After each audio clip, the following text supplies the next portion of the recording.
It's Two on the Aisle with me, Charles Gross, and Jeff Goodman. Tonight we review Jay Johnson, the Two and Only, A Chorus Line, and the cast recordings of Title of Show and Renata Alba. Ladies and gentlemen, welcome to Two on the Aisle.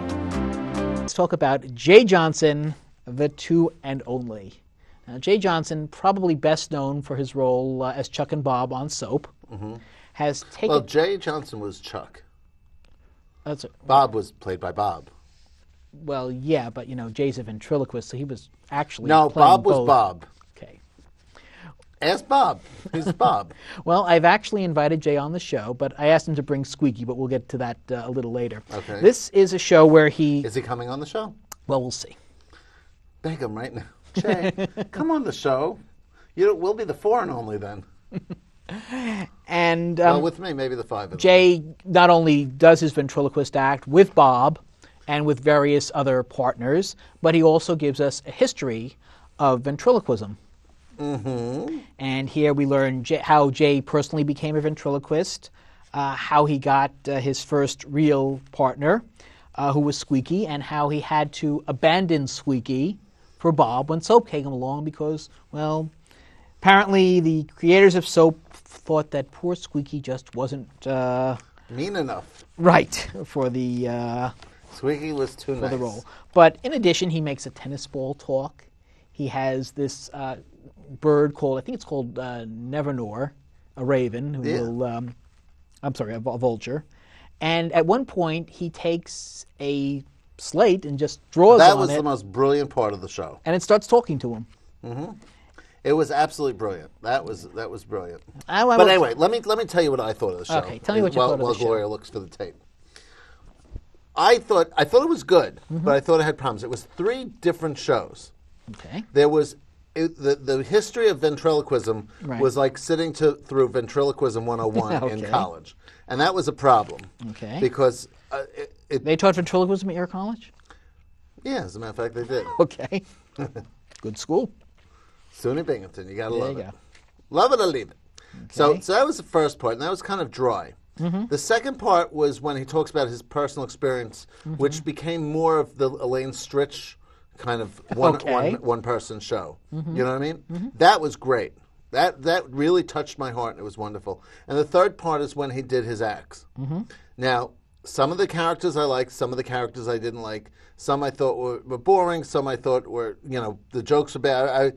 Here's the monkey, and our good friend David Lefkowitz loves the monkey because it's a monkey joke. And it's so David's sense of humor, but it's not mine. And I told him, what did you like? I love Bob because I was a big Soap fan. Yeah, I was also, and I have to say Bob was my favorite part. And no, my favorite part was the chalkboard. That was phenomenal. Phenomenal. I mean, that was amazing. I like that. I like Bob. But the vulture was a close second. I like the vulture. My daughter, who saw the show with me, she was running around the house singing, "Of Death!" Oh, okay, yes. Because he is the bird of death. But my favorite part of the show was his personal story. So I really, and I really think that he felt obligated to bring in the other 2 portions because maybe it wasn't such a big story. Or maybe he had to expand on the show. I found the ventriloquism lecture interesting. I agree with you. At some point, it was just minutely. It was the weakest part of the show. I enjoyed when he talked about Arthur Sieving. Oh, well, that's his personal his mentor. It was wonderful. And how after he died, he basically willed his puppet to him, Harry O'Shea, and Jay tells how Arthur's widow asked him to take out Harry O'Shea. And again, that was the best part. The only part where he, make him talk one more time, which was interesting because, Jay was only the second ventriloquist ever to touch Harry. And one thing that I would have loved to have seen was for Jay to have brought Harry on stage. Maybe he thought that would have been... No, I don't think that would have been right. Inappropriate. But I would have liked to have seen it. Of course, I would have too. But I was really happy in the playbill that he has pictures of all these people that he talks about. And his mentor, you have to realize that he met his mentor only because he tells the whole story of he was like last on the list. He was looking for someone to carve him a person. Right. His puppet. Okay. Partner. I was thinking with the D word, but they don't like to be called dummies. Yes.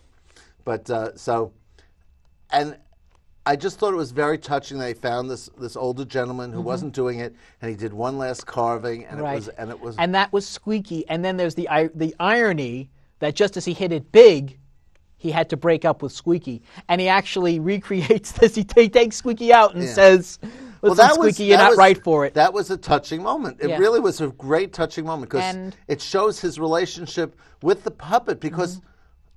And he talked about it within the Dry lecture. Right. I mean, this was to be his partner for life. And now Squeaky really gets a very short, because essentially the act that he used to do with Squeaky, he's now doing with Bob. And I have to say, I love Bob. Well, you have to love Bob. You know. But I do feel a little sorry for Squeaky. So actually, Squeaky is also invited on the aisle to tell his side. But let's take a look at Jay Johnson, the two and only. Kill. No, I don't kill. I don't hunt. I don't fly. I don't do that. But you're the bird of death. Of death, yes. But I'm a vulture. I wait.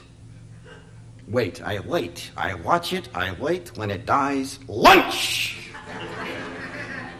You wait till it dies. That's a lot easier that way. You know what I call a Reddit? What? Fast food. I'm trying to say that. So you just wait till something dies. I watch it. I wait. It dies. I eat. Wait, watch, die, eat. Yes. So you're a Weight Watcher. Of death. Of death. Right, of course. So you have a sense when something is dying. Yes, I have that feeling now. You tell me specifically that it's a compliment, really. They think that you look too sweet to play the part of Bob.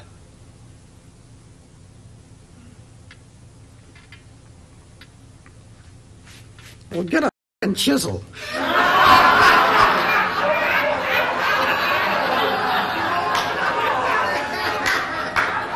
on, Jay. No, that's not the way it works. It's just your...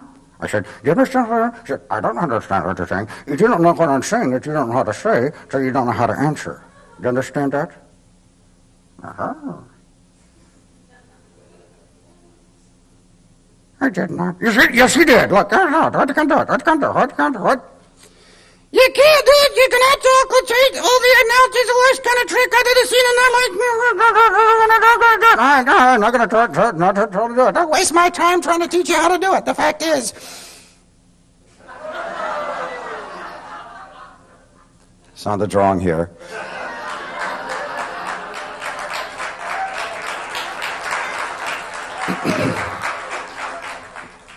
Wait a minute. Oh, my God.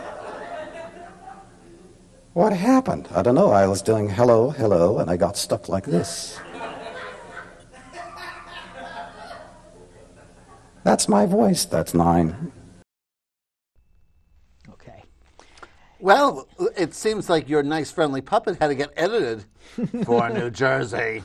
Well, maybe he wasn't so nice after all, but... He had quite a little vocabulary. Listen, he just got dumped. What do you expect from him? I mean, come on. Interesting stories, but Jay Johnson, he's a talented actor because, you know, Jeff, this may come as a surprise to you, but he's actually doing the voices for all those characters. No, really? Yeah. You know, a very talented ventriloquist, and it was a really entertaining show. Quick, interesting anecdote that he tells. When he first was doing... Anecdote? Anecdote, yes. When he first was doing soap, they could hear him, but they couldn't hear Bob.